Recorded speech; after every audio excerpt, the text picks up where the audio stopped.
Hello friends, आज की इस वीडियो के अंदर हम लोग प्रश्नावली 3.3 को सॉल्व करने वाले हैं। हो सकता है कि ये हमारा दो पार्ट में कंप्लीट हो, तो यहाँ पे पहले पार्ट जो हम लोग यहाँ पे सॉल्व करने वाले हैं। तो चलिए शुरू करते हैं इस वीडियो को। इससे पहले चैनल पर नए हो तो सब्सक्राइब कर लेना। स्टार्ट करते हैं पहला नंबर क्वेश्चन से। जैसे कि यहाँ पे समांतर चतुर्भुज के बारे में बात हो रही है, ठीक। तो सबसे पहले हम एक समांतर चतुर्भुज के गुणधर्म के बारे में जानेंगे, फिर हम लोग यहाँ पे इसको सॉल्व करेंगे। चलो सबसे पहले हम लोग जानते हैं कि ये समांतर चतुर्भुज होता क्या है। देखो, समांतर चतुर्भुज जो होता है वो क्या होता है। जनरली यहाँ पे हमारा एक समांतर जो चतुर्भुज होता है उसका गुण देखना क्या क्या होता है।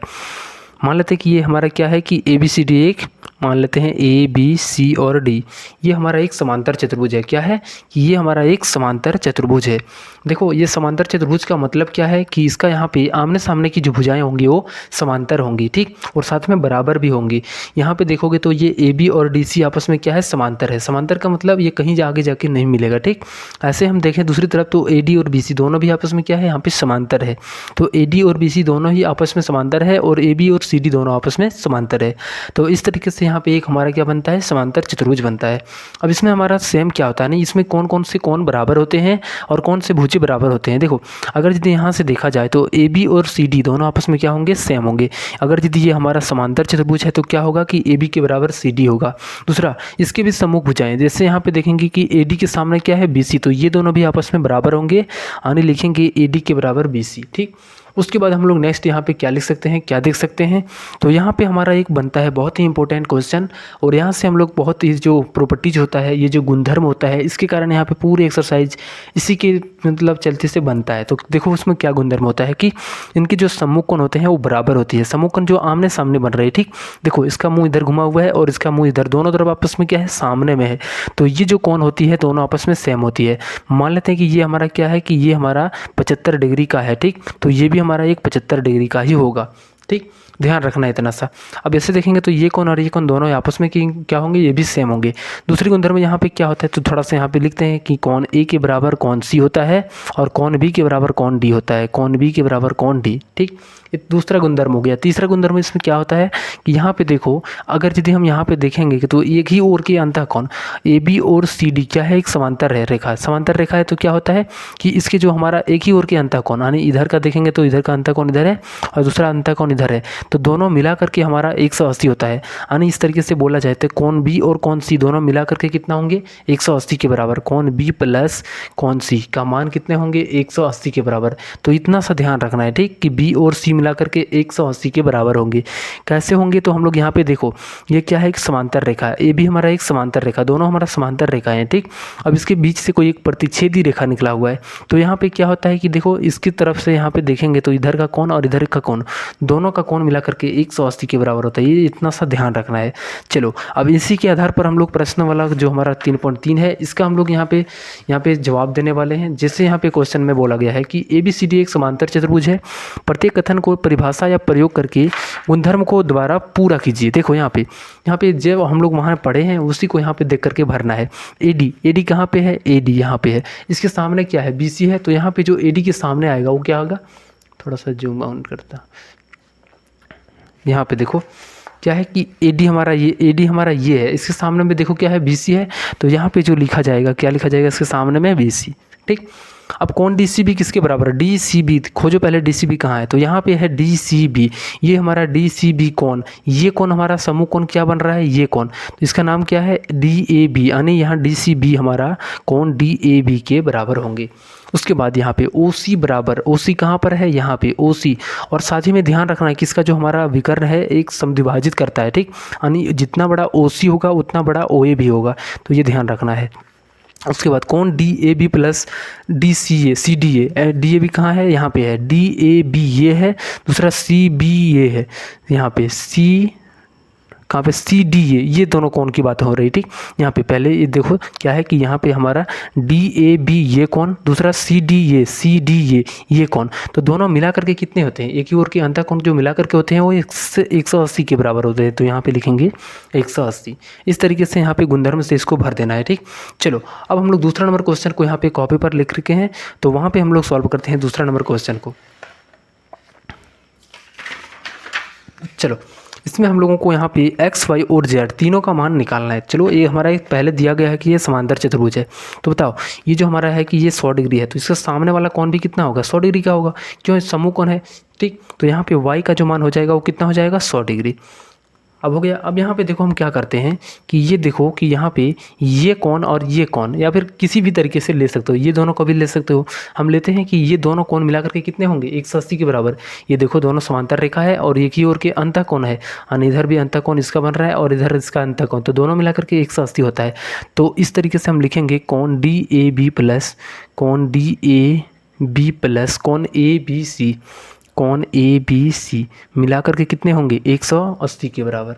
ठीक, अब DAB का मान यहाँ पे हमें पता नहीं है, तो यहाँ पे रखेंगे Z प्लस ABC का मान 100 है, तो यहाँ पे रखेंगे 100 और बराबर में 180। ठीक, अब Z का मान चाहिए, तो यहाँ पे 180 हो गया, इस प्लस 100 को उधर लाएंगे तो माइनस का 100, और 180 में से 100 घटाएंगे तो कितना हो जाएगा, यहाँ पे हमारे 100 हो जाएंगे, 80 हो जाएंगे सॉरी। ठीक, तो यहाँ पे जो हमारा Z का मान आ चुका है वो कितना आ चुका है, तो 80 आ चुका है, तो Z का जो मान हो गया वो 80 हो गया। अब हमें इस X का मान चाहिए, तो क्या होता है, आमने सामने का कोण बराबर होता है, समूह कोण क्या होता है, सेम होता है। तो Z अगर यदि 80 है तो X का भी मान कितना हो जाएगा, X यहाँ पे X के मान भी 80 हो जाएंगे। ठीक, चलो अब नेक्स्ट तरीके से यहाँ पे दूसरा नंबर क्वेश्चन को हम लोग यहाँ पे सॉल्व करते हैं। तो यहाँ पे देखो क्या होगा, सेम तरीके से ये भी हमारा एक समांतर चतुर्भुज है, इसमें हम लोगों को x, y और z तीनों का मान निकालना है। ठीक, देखो हम कैसे निकाल सकते हैं। देखो सबसे पहले ये ध्यान रखना है कि देखो ये दोनों समांतर रेखाएं हैं। ठीक, तो देखो ये हमारा क्या प्रतिच्छेदी रेखा है, ये दोनों समांतर रेखाएं, ये प्रतिच्छेदी रेखा है, तो ये दोनों मिला करके कितने होंगे, 180। तो यहाँ पे हम लोग लिखेंगे 50 जोड़ ये कौन है x, दोनों मिला करके कितने होंगे 180 के बराबर। तो यहाँ पे क्या होगा कि x का मान कितना हो जाएगा 180, और ये प्लस 50 जब इधर आएगा तो माइनस का 50 बनाएगा। ठीक, अब यहाँ पे हम लोग इसको घटा देते हैं, जैसे x बराबर यहाँ पे 180 में से 50 घटाएंगे तो कितना हो जाएगा यहाँ पे 130। अब जो x का मान आ गया हमारा 130 आ गया। ठीक, ये जो हमारा क्या है x का मान 130 आ गया। अब देखो यहाँ पे संगत कोण बन रहा है, ये दोनों हमारा समांतर रेखा है और ये हमारा प्रतिच्छेदी रेखा है, तो ये जो दोनों कोण होती है संगत कोण से आपस में बराबर होती है, यानी यहाँ पे जितना कोण यहाँ पे बनाएगा वही कोण यहाँ पे भी बनाएगा, दोनों सेम बनाएगा। ठीक, क्योंकि ये लाइन सेम है तो यहाँ पे जितना कोण है वो कोण यहाँ पे भी सेम होगा। तो कोण z का भी मान कितना हो जाएगा यहाँ पे 130 डिग्री। आप लिख सकते हो उसको, रीजन लिख सकते हो कि यहाँ पे संगत कोण। अब एक हमारा y का मान रह गया। ठीक, तो यहाँ पे देखो ये क्या होता है, समांतर चतुर्भुज में क्या होता है कि सम्मुख भुजाएं सम्मुख कोण सेम होता है, तो x का मान अगर यदि 130 है तो y का मान क्या कितना हो जाएगा 130 हो जाएगा। तो y का भी मान यहाँ पे 130, और ये किस गुण से होगा, तो ये हम लोगों ने अभी तुरंत पढ़ा है कि ये हमारा सम्मुख कोण से हो जाएगा, सम्मुख कोण से। ठीक, अब हम लोग नेक्स्ट क्वेश्चन यहाँ पे तीसरा नंबर क्वेश्चन को सॉल्व करते हैं। यहाँ पे देखो इसमें हम लोगों को x, y और z का मान निकालना है। ठीक, तो देखो x कहाँ पे है यहाँ पे, तो x का मान ये था, x, y और z तीनों को निकालना है। सबसे पहले देखो ये जो हमारा कोण यहाँ पे दिया गया है कि ये 90 डिग्री है। ठीक, अब यहाँ पे देखो ये 90 डिग्री है तो ये भी कितना होगा 90 डिग्री। क्यों होगा, क्योंकि दो रेखाएं आपस में परस्पर प्रतिच्छेद इस जगह पे कर रहा है, यानी यहाँ पे इस तरीके से प्रतिच्छेद करता है, तो क्या होता है दोनों का सम्मुख कोण बराबर होता है, यानी इधर से जो प्रतिच्छेद कर रहा है सामने वाला कोण दोनों क्या होता है बराबर होता है। तो अगर यदि कोण z ये वाला मान जो है सो 90 है तो कोण x का भी मान क्या हो जाएगा 90 के बराबर। रीजन लिखेंगे किसके कारण, तो ये शीर्षाभिमुख कोण के कारण,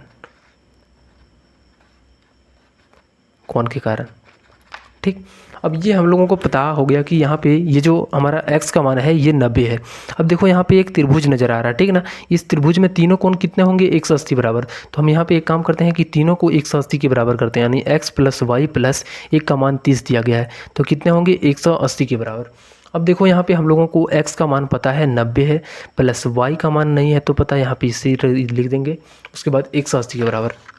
अब देखो यहाँ पे क्या होगा कि देखो ये 90 और 30 जोड़ेंगे तो कितना होगा 120 होगा। तो यहाँ पे y का जो मान हो जाएगा वो कितना हो जाएगा 180 हमारा साइड में है, और इस साइड से जब इसको 120 को इधर लाएंगे तो प्लस से माइनस में हो जाएगा। तो यहाँ पे 180 में से 20 घटेगा तो कितना हो जाएगा 60। अब जो हमारा y का मान आ गया है ये 60 डिग्री हो गया है। ठीक, अब देखो ये हमारा एक समांतर चतुर्भुज है। ठीक, तो इसमें भी हमारा क्या है कि ये दोनों रेखाएं समांतर है, बीच से यहाँ पे प्रतिच्छेदी रेखा बन रहा है। तो यहाँ पे जो ये कोण दोनों के आपस में क्या होता है कि एकांतर कोण से सेम होते हैं, तो कोण z का मान इस कोण y के मान के बराबर होगा। तो यहाँ पे कोण y का मान कितना है 60 है, तो यहाँ पे कोण z का भी मान भी 60 डिग्री होगा। कहाँ से होगा, ये एकांतर कोण से होगा। ठीक, चलो अब हम लोग नेक्स्ट क्वेश्चन चौथा नंबर क्वेश्चन को सॉल्व करते हैं। इसमें भी देखो क्या होगा कि ये समूह कोण आपस में सेम हो जाएंगे। तो यहाँ पे जो हमारा है कोण y का मान कितना हो जाएगा, यहाँ पे 80 हो जाएगा, दोनों समूह कोण बराबर हो जाएगा। उसके बाद यहाँ पे देखो 80 और ये z दोनों हमारा सेम हो जाएगा। क्यों, इसका भी मान z बराबर भी 80 हो जाएगा। क्यों हो जाएगा, क्योंकि ये अभी हमारा क्या है, एक संगत कोण बना रहा है। जब दो रेखाएं परस्पर प्रतिच्छेद ऐसे हमारा पार होती है तो यहाँ पे जो इधर से कोण बनता है इधर से कोण दोनों सेम होता है। ये संगत कोण से ये भी क्या हो जाएंगे, बराबर हो जाएंगे। उसके बाद हमें नेक्स्ट यहाँ पे इसका मान निकालना है, तो x का मान निकालना है। ठीक, देखो 80 और ये x दोनों मिल करके कितना होगा, 180 के बराबर। क्यों होगा, क्योंकि एक समांतर चतुर्भुज में ये गुण होता है। तो 180 प्लस 80 उधर जाएगा तो माइनस का 80 बनेगा। तो x बराबर 180 में से 80 निकल जाएगा, बचेगा कितना, 100। तो x का मान 100 हो जाएगा। चलो अब हमें नेक्स्ट क्वेश्चन यहाँ पर इस क्वेश्चन को सॉल्व करना है। देखो यहाँ पे क्या करना है, सेम तरीके से हमारा एक समांतर चतुर्भुज दिया गया है। ठीक, इसमें x, y और z का मान निकालना है।